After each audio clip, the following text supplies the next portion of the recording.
sa mabuting balita ngayon, ipinapaalala ni Jesus na hindi maaaring maglingkod ang tao sa dalawang Panginoon. Hindi maaaring sabay na Diyos at pera ang naghahari sa ating puso. Hindi dahil masama ang pera, kundi dahil kapag ito ay naging sentro ng ating buhay, unti-unti nitong inaagaw ang lugar na para lamang sa Diyos. Ang pera ay mabuting lingkod, pero napakalupit na Panginoon. Mapapansin natin na ang pera ay nangangako ng seguridad, kapangyarihan at kaligayahan. Ngunit kahit gaano man kalaki ang ating maipon, hindi nito kayang alisin ang lahat ng ating mga takot, pag-aalala at kalungkutan. Maraming tao ang mayaman, ngunit malungkot. Maraming tao ang mayaman, ngunit hindi mapayapa. Marami ang nasa kanila na ang lahat ng bagay, ngunit meron pa rin kulang sa kanilang puso. Ito ay dahil nilikha ang ating mga puso, hindi para sa kayamanan, kundi para sa Diyos. Tanging ang Diyos lang ang makapupuno sa pinakamalalim na paghahangad ng tao. Kapag Diyos ang ating Panginoon, nagbabago ang ating paningin sa pera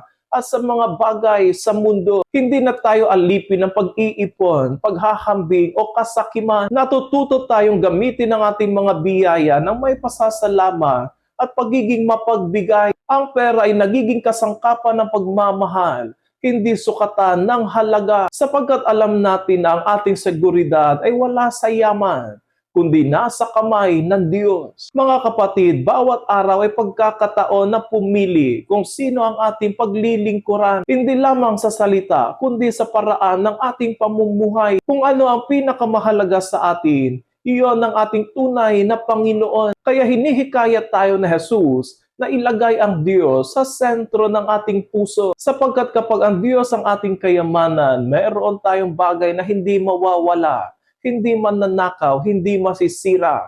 Ang kanyang pag-ibig na nananatili magpakailanman.